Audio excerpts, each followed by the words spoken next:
బంగారు పళ్ళెం. తీరిక వేళ పిల్లలు పెద్దలు విని ఆనందించండి. మహాదేవుని పురమందు మహాదేవుని ఆలయం ఎంతో పేరొందింది. ఎందరెందరో ఆ గుడికి వచ్చేవారు. రోజు రోజుకు అలా వచ్చేవారి తాకిడి పెరుగుతోంది. ఆ గుడిలో బంగారు పళ్ళాలు ఉన్నాయనుకునేవారు జనం. కానీ ఏనాడూ ఎవరికీ కనిపించలేదు. అది చాలా పెద్ద గుడి. ఓ రోజు చీకటి పడగానే దొంగలు వచ్చారు. దోచుకున్న ధనం మూట విప్పారు. లెక్కలు కట్టారు. అంతలో పెద్దగా గాలి. ఏమిటి ఈ మహిమ అనుకున్నారు. చుట్టూ చూశారు. ఎవరూ లేరు. అంతలో పళ్ళేల అలికిడి వినిపించింది. ఇదేమి గోలరా అని డీలా పడ్డారు. అంతలోనే పైనుంచి ఓ పళ్ళెం పడింది. ఆ పళ్ళెం ఓ దొంగ నెత్తిమీద పడి తల బొప్పి కట్టింది. మరొకటి ఇంకొక దొంగ మోకాలి మీద పడింది. ఆ ధనం నగలు అక్కడే వదిలి పారిపోయారు దొంగలు. మరునాడు ఆలయ పూజారి వచ్చాడు. 2 బంగారు పళ్ళాలు, కొంత ధనం, నగలు కనిపించాయి. ఊరి అధికారికి కబురు చేశారు. అలా అలా ఆ విషయం రాజుగారికి తెలిసింది. ఆ రాజు దురాశపరుడు. సేనలను తీసుకువచ్చాడు. ఆలయమంతా అంగుళం అంగుళం గాలించమని ఆదేశించాడు.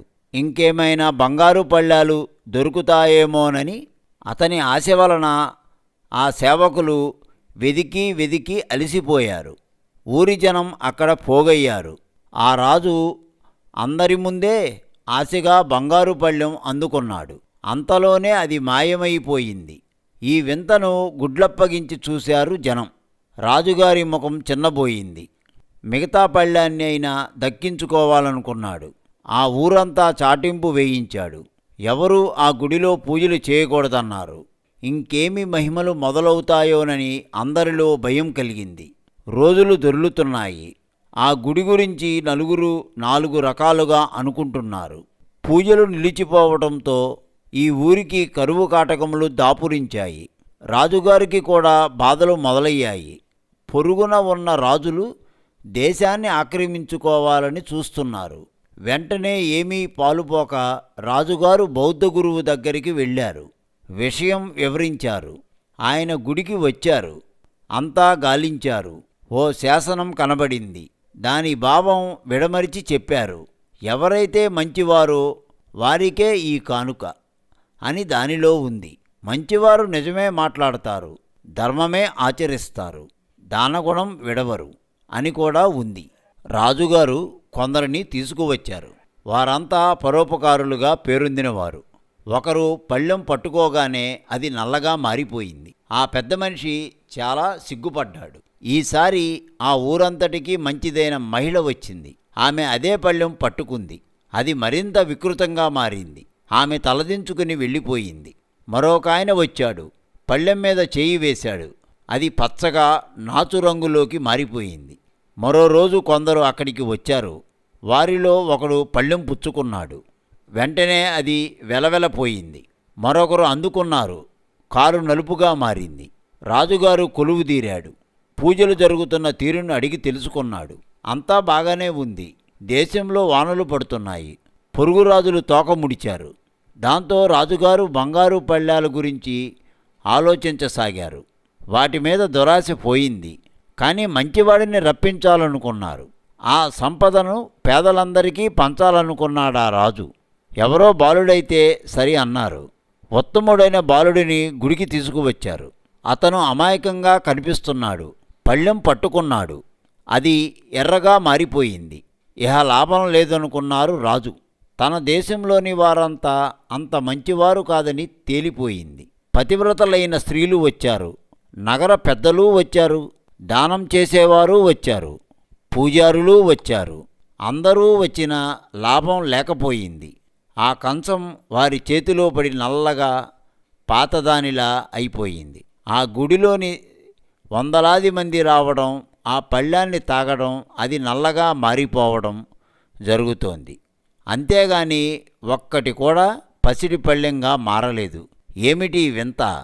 లోకంలో మంచితనమే లేదా అని రాజుగారు దిగులు చెందారు. అసలు ఆ బౌద్ధ గురువునే పిలిపిస్తే? తన ఆలోచనను ఆయన ముందుంచాడు రాజుగారు. నవ్వారు ఆ గురువుగారు. అంత దూరం నేను రావటం ఎందుకు అంత చిన్న పనికి ఎందరు లేరు అన్నారు. ఏమిటి మీరు అంటోంది? ఇది చిన్న పనా? దయతలచండి గురూజీ, నాకు నిద్ర పట్టడం లేదు. నా దేశంలో మంచివారే లేరా? అలాంటప్పుడు నాకెందుకు ఈ పదవి? మీతో ఇక్కడే ఉంటాను. రాజు పరిస్థితిని చూశాడు ఆ గురువు. నవ్వాడు. మీ రాజధానిలోనే బోలెడంతమంది బౌద్ధ భిక్షువులు ఉన్నారు.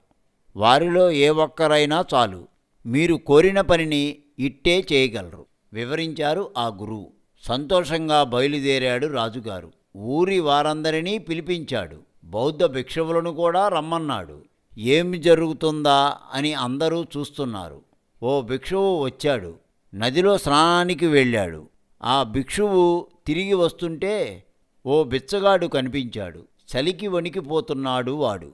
ఒంటి మీద బట్టలు లేవు. ఇది చూసి చలించాడు ఆ భిక్షువు. ఆ భిక్షువు దగ్గర ఏమీ లేదు. ఏదో ఒక మంచి పని చేయాలన్న మనస్సు తప్ప తన ఒంటి మీద ఒకే ఒక దుప్పటి ఉంది. దాన్ని ఆ బిచ్చగాడికి కప్పాడు. ఇది చూశాడు రాజు. ఆ భిక్షువును సమీపించాడు. గుడికి రావాలని కోరాడు. ఆ భిక్షువు గుడిలోకి వచ్చాడు. చేతితో కంచం తాకాడు.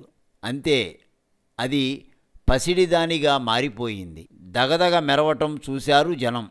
అలాగే గుడిలోని కంచాలన్నీ బంగారంగా మారిపోయాయి. అందరూ అతనిని సమీపించారు. మీరు ఏమేం మంచి పనులు చేశారు అని అడిగారు. నవ్వి ఊరుకున్నాడు ఆయన. చేసిన దానాన్ని పైకి చెప్పుకోరాదు అని అన్నాడు.